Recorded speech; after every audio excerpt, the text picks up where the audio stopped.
ഞാൻ നേരത്തെ സൂചിപ്പിച്ചതുപോലെ എം എ നിഷാദ് ചലച്ചിത്ര സംവിധായകൻ നമ്മൾക്കൊപ്പം ചേരുന്നുണ്ട്. നിഷാദ്, ഏതായാലും ഇന്ന് താങ്കളുടെ പുതിയ സിനിമയുടെ ചിത്രീകരണവും മറ്റും കൊച്ചിയിലാണെന്നാണ് ഞാൻ മനസ്സിലാക്കുന്നത്. അതിനിടയിൽ തന്നെ വളരെ പെട്ടെന്ന് ഇന്ന് വാർത്തയിൽ കണ്ടതാണ്, മുഖ്യമന്ത്രിയുടെ ദുരിതാശ്വാസ നിധിയിലേക്ക് വളരെ പെട്ടെന്ന് 1,05,000 രൂപ ഷൂട്ടിംഗ് ലൊക്കേഷനിൽ നിന്ന് കുറച്ചാളുകളിൽ നിന്ന് വേഗത്തിൽ തന്നെ കളക്ട് ചെയ്ത് അവിടെ കളക്ടറെ മറ്റോ ഏൽപ്പിച്ചൊരു വാർത്ത ശ്രദ്ധയിൽപ്പെട്ടിരുന്നു. അപ്പോൾ നമ്മുടെ നാട്ടിലത്തെ ഒരു വലിയ ദുരന്തത്തിൽ വലിയ രക്ഷാപ്രവർത്തനം നടന്നു. അത് കഴിഞ്ഞപ്പോൾ തെരച്ചിൽ നടക്കുന്നു. ഇനിയൊരു പുനരധിവാസം നടപ്പാക്കേണ്ടതുണ്ട്. അപ്പോൾ അതിലൊരു കഴിഞ്ഞ ദിവസം മുഖ്യമന്ത്രി പറഞ്ഞല്ലേ, വലിയ ഒത്തൊരുമയാണ് അതിൽ കാണുന്നത്.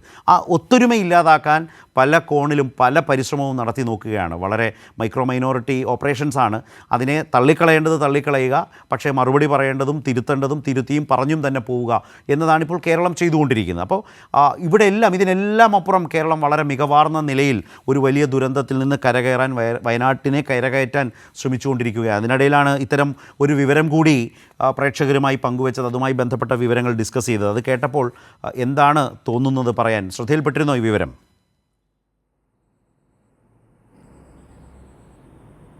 തീർച്ചയായിട്ടും ആദ്യമായിട്ട് ന്യൂസ് മിനിറ്റിനെ അഭിനന്ദിക്കുകയാണ്. നിതീഷ് പറയുന്ന മുഴുവൻ ഞാൻ കേട്ടുകൊണ്ടിരിക്കുകയാണ്. അതുപോലെ തന്നെ നമ്മുടെ MP ജോൺ ബ്രിട്ടാസ് സാറ് പറയുന്നതുമെല്ലാം കേട്ടുകൊണ്ടിരിക്കുകയാണ്. കാരണം ഇതൊരു വളരെ അലാമിങ് സിറ്റുവേഷനാണ്. ഇത് ഞാൻ ചരിത്രം ചവിട്ടുകട്ടയിലിട്ടൊരു ആളുടെ പേരാണ് എനിക്ക് ഓർമ്മയുള്ളത്. Paul Joseph Goebbels. നാസി ജർമ്മനിയുടെ പ്രൊപ്പഗണ്ട മന്ത്രിയായിരുന്നു, രണ്ടാമനായിരുന്നു. ഗീബൽസിയൻ തന്ത്രങ്ങളെ പറ്റിയൊക്കെ നമ്മൾ പഠിച്ചിട്ടുണ്ട്. പച്ചക്കള്ളം പ്രചരിപ്പിക്കുക, വംശീയ വിദ്വേഷത്തിന് കൂപ്പുകൂട്ടുക, ഒരു ജനതയെ അക്രമാസക്തരാക്കുക, ഇത്തരം കാര്യങ്ങളൊക്കെ ചെയ്തിരിക്കുന്നത് ചരിത്രത്തിൻ്റെ ചവിട്ടുകൊട്ടയിൽ സ്ഥാനം ചെയ്യ പോൾ ജോസഫ് ഗീബൽസിനാണ്. ഏതാണ്ട് സമാനമായ രീതിയിലാണ് ഇന്ത്യയുടെ ആഭ്യന്തരമന്ത്രിയുടെ ഭാഗത്തു നിന്നും കേരളത്തിനെതിരായിട്ട് വന്നിരിക്കുന്ന അതൊരു പ്രൊപ്പഗണ്ടയുടെ ഭാഗമാണ്. തോറ്റമ്പുമ്പോൾ സ്വാഭാവികമായിട്ടും ചിലർക്ക് ഫ്രസ്ട്രേഷൻ ഉണ്ടാവും. അതിൻ്റെ ഭാഗമായി ഉണ്ടാകുന്നത് ഇപ്പം രാജ്യസഭയിൽ അവകാശ ലംഘന നോട്ടീസിന് നൽകിയിരിക്കുകയാണ്. പച്ചക്കള്ളം പ്രചരിപ്പിച്ചുകൊണ്ട് മുന്നറിയിപ്പ് നമ്മൾക്ക് നടത്തി എന്ന് അമിത്ഷാ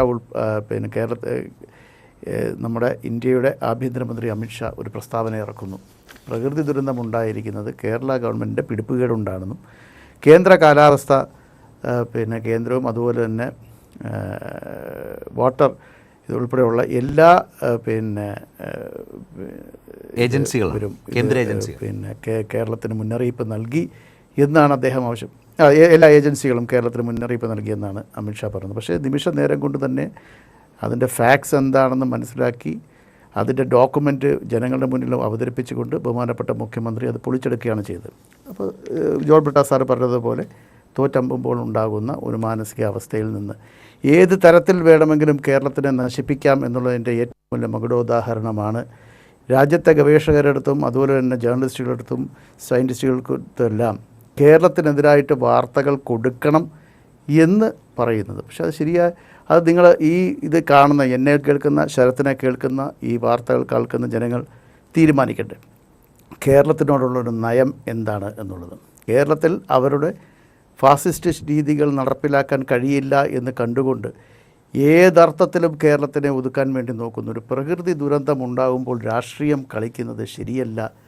ഇത് മനസ്സിലാക്കാൻ ഇവർക്ക് കഴിയുന്നില്ല. കേരളം എന്താണെന്ന് പോലും ഇവർ മനസ്സിലാക്കുന്നത്. ഇപ്പോൾ ഒരുപാട് സുഹൃത്തുക്കൾ, ഇപ്പോൾ താങ്കൾ സൂചിപ്പിച്ച പോലെ ഞങ്ങളുടെ തന്നെ ഇപ്പോൾ ഒരു അന്വേഷണത്തിന് തുടക്കം എന്ന് പറഞ്ഞാൽ എൻ്റെ സിനിമയുടെ ഡബ്ബിംഗ് ജോലികൾ നടക്കുന്നതിൻ്റെ ഇടയ്ക്കാണ് പെട്ടെന്ന് നിങ്ങളുടെ കൂട്ടായ്മയോടുകൂടി ഞങ്ങൾ ഈ മുഖ്യമന്ത്രിയുടെ ദുരിതാശ്വാസ നിധിയിലേക്ക് എടുത്ത്. കാരണം മറ്റൊന്നുമില്ല, സാമൂഹ്യ പ്രതിബദ്ധതയോടുകൂടി തന്നെ കേരളത്തിലെ ജനങ്ങൾ ഒന്നടങ്കം നിൽക്കുകയാണ്. ഫേസ്ബുക്കിൽ ഇരുന്നു കൊണ്ട് കുത്തിത്തിരിപ്പുണ്ടാക്കുന്ന ആളുകൾ മനസ്സിലാക്കുന്നില്ല ഗ്രൗണ്ട് റിയാലിറ്റി എന്താണെന്ന്. അവിടെ എല്ലാ സന്നദ്ധ പ്രവർത്തകരും കൊടിയുടെ നിറമില്ലാതെ ജാതി മതഭേദമന്യേ എല്ലാവരും ഒത്തൊരുമിച്ച് നിൽക്കുകയാണ്.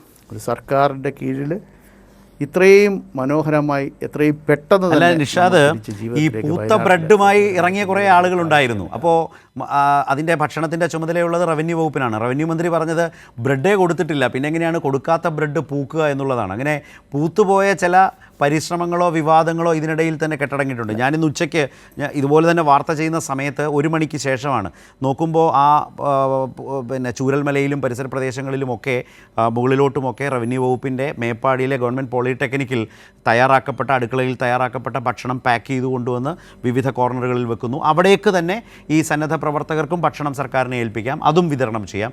അങ്ങനെ അവിടെ എല്ലാം ഈ തെരച്ചിലൊക്കെ നടത്തുന്ന മനുഷ്യർ JCBക്കകത്തും ഹിറ്റാച്ചിക്കകത്തും അവിടെയൊക്കെ താഴെയൊന്നും ഇരിക്കാൻ വയ്യ, ചെളിയാണല്ലോ നിറച്ച്. അപ്പോൾ അങ്ങനെയൊക്കെ സ്ഥലം കണ്ടെത്തി ഇതിനിടയിൽ ഈ സേവന പ്രവർത്തനങ്ങൾക്കിടയിൽ നന്നായി ഭക്ഷണം കഴിച്ച് സമാധാനത്തോടെ വെള്ളവും കുടിച്ച് എല്ലാ തരത്തിലും അവരവരുടെ ജോലിയിലേക്ക് പോവുകയാണ്. പക്ഷേ ഇങ്ങനെ പൂത്ത ബ്രെഡും കഥയും മെനഞ്ഞു വന്നവരൊക്കെ പൂത്തുപോയൊരവസ്ഥ മുമ്പ് സോഷ്യൽ മീഡിയയിലെ ചില പ്രചാരണങ്ങളെക്കുറിച്ച് പറഞ്ഞതുകൊണ്ടാണ് ഞാനത് ഒന്ന് ഓർത്തത്. നിഷാദ്, അല്ല, അത് കാലാകാലങ്ങളിലായി ഇവർ തുടങ്ങി വെച്ചിരിക്കുന്നതല്ലേ ഇത്. കേരളത്തിൽ ഇതിനു മുമ്പ് നിപ്പ വന്നപ്പോഴും കോവിഡ് വന്നപ്പോഴും 2018 സമാനതകളില്ലാത്ത പ്രളയം വന്നപ്പോൾ എങ്ങനെയാണ് കേരളത്തെ നശിപ്പിക്കാൻ വേണ്ടി നോക്കിയെന്നുള്ളത് നമ്മൾ കണ്ടതാണ്. എന്നാലും കേരളം തോറ്റ ജനതയല്ല. ഒറ്റക്കെട്ടായിട്ട് അവിടെ കൊടിയുടെ നിറവില്ലാതെ ജാതിപത ഭേദമന്യേ ഒറ്റക്കെട്ടായിട്ട് എല്ലാവരും ഇറങ്ങിയത് കൊണ്ടാണല്ലോ കേരളം ഇന്ന് നിലനിൽക്കുന്നത്. അത് മറ്റുള്ളവർക്കൊരു മാതൃകയാണ്. കേരളത്തിനെ മാത്രം അങ്ങനെ ഒതുക്കാൻ പറ്റില്ല എന്ന് കേരളീയർ കാണിക്കുന്നത് കൊണ്ട് തന്നെയാണല്ലോ തീർച്ചയായിട്ടും ഈ പൂത്ത ബ്രെഡെല്ലാം പൂത്ത് തന്നെ ഇരിക്കുകയും അവിടെ ഈ ബ്രെഡ് കൊടുത്തിട്ടില്ല എന്നാണ് മന്ത്രി പറയുന്നത്. അങ്ങനെയുള്ളിടത്തേക്കല്ലേ ഇത് വരുന്നത്. അപ്പോൾ സ്വാഭാവികമായിട്ടും ഇത്തരം കാര്യങ്ങളല്ല. ഇപ്പോൾ ഞാനിതിൻ്റെ കൂടെ ഒന്ന് സൂചിപ്പിക്കാൻ ആഗ്രഹിക്കുകയാണ്. 2018 ശേഷം സിവിൽ ഡിഫൻസ് ട്രെയിനിങ് എന്നുള്ളൊരു സമ്പ്രദായം കേരള സർക്കാർ കൊണ്ടുവന്നിട്ടുണ്ട്.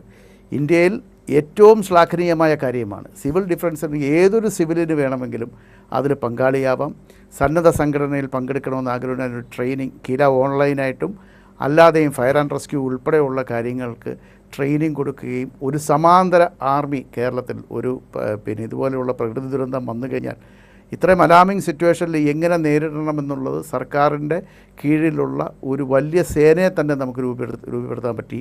ഇപ്പോൾ വയനാട് നടന്നുകൊണ്ടിരിക്കുന്നത് സൈന്യവും സർക്കാർ സംവിധാനങ്ങളും ഒറ്റക്കെട്ടായിട്ട് സന്നദ്ധ പ്രവർത്തകർ ഒറ്റക്കെട്ടായിട്ട് നിന്നുകൊണ്ട് ആ നാടിനെ തിരിച്ചെടുത്തുകൊണ്ട് വന്നിരിക്കുകയാണ്. ഇതൊരു നിസ്സാര കാര്യമല്ല.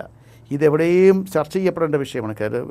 കേരളത്തിലെ മാധ്യമ പ്രവർത്തകരെല്ലാവരും തന്നെ ഇത്തരം കാര്യങ്ങളിൽ നമ്മുടെ നാടിനെതിരായിട്ട് നടക്കുന്ന കുൽസിത ശ്രമങ്ങളെ തകർക്കുക തന്നെ വേണം, അത് ചെറുത്ത് പരാജയപ്പെടുകയും തന്നെ വേണം എന്നുള്ളതാണ് എനിക്ക് ഈ അവസരത്തിൽ പറയാനുള്ളത്. ഇതിൽ രാഷ്ട്രീയം കലർത്തേണ്ട കാര്യമില്ല. ഇതിലാരാണ് രാഷ്ട്രീയം കളിക്കുന്നതെന്നുള്ളത് വളരെ വ്യക്തമായിട്ടറിയാം. ഇപ്പോൾ ന്യൂസ് മിനിറ്റ് പോലെ ഉള്ളൊരു ചാനൽ വളരെ ബോൾഡായിട്ട് ഇത്തരം കാര്യങ്ങൾ ജനങ്ങളിലേക്ക് എത്തുമ്പോൾ എത്ര മാധ്യമങ്ങൾ അത് ഏറ്റെടുത്തു. ഒന്നും വേണ്ട, നമ്മുടെ കേരളത്തിലുള്ള എത്ര മാധ്യമങ്ങൾ അത് ഏറ്റെടുക്കുന്നു എന്നുള്ളതാണ് ഏറ്റവും നമ്മളെ വേദനിപ്പിക്കുന്ന കാര്യം. അത് ഏറ്റെടുത്ത് ഇതാണ് സത്യാവസ്ഥ എന്നുള്ള ജനങ്ങളെ അറിയിക്കണ്ടേ.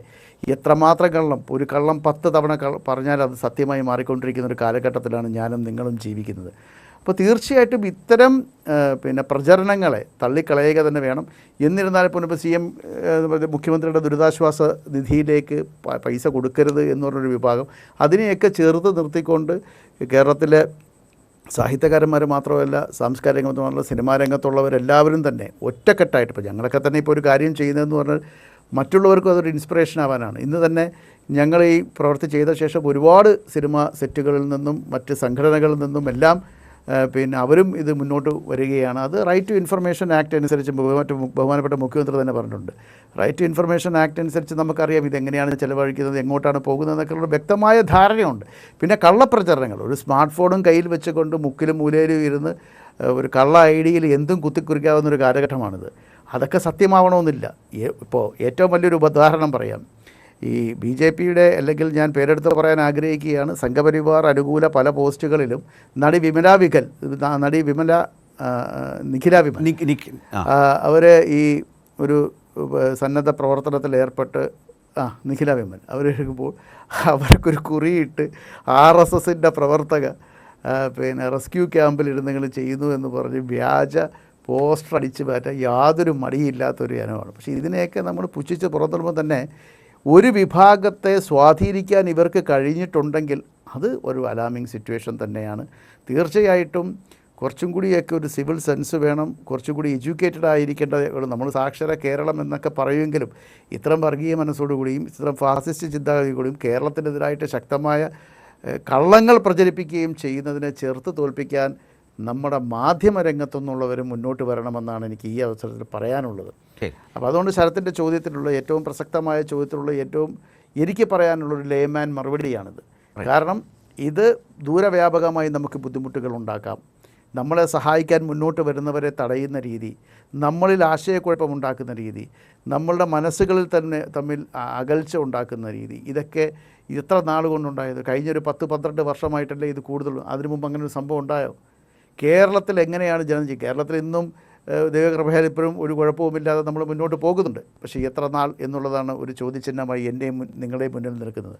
അപ്പോൾ തീർച്ചയായിട്ടും കേരളം ഒന്നടങ്കം ഇത്തരം കുൽസിത പ്രവർത്തനങ്ങൾക്കെതിരെ, ഇത്തരം ദുഷ്പ്രവർത്തികൾക്ക്, ഇത്തരം കള്ളങ്ങൾക്കെതിരെ ശക്തമായി നേരിടുക തന്നെ വേണം. ഇത് നമുക്കല്ല, അടുത്ത തലമുറയെ തന്നെ അത് ബാധിക്കുന്ന വിഷയമാണ്. മനുഷ്യൻ്റെ മനസ്സിൽ മതിലുകൾ കെട്ടുകയല്ല വേണ്ട, മനുഷ്യൻ്റെ മനസ്സിൽ കുറച്ചും കൂടി വിശാലമായി ചിന്തിക്കുന്ന ഒരു രീതിയാണ് വേണ്ടത്. ആ രീതിയിലേക്ക് നമ്മൾ പോകണം. തീർച്ചയായിട്ടും അതിന് നമുക്ക് കഴിയും. കേരളം ഒന്നടങ്കം നിൽക്കണം എന്നുള്ളതാണ് ഈ അവസരത്തിൽ എനിക്ക് പറയാനുള്ളത്. റൈറ്റ്.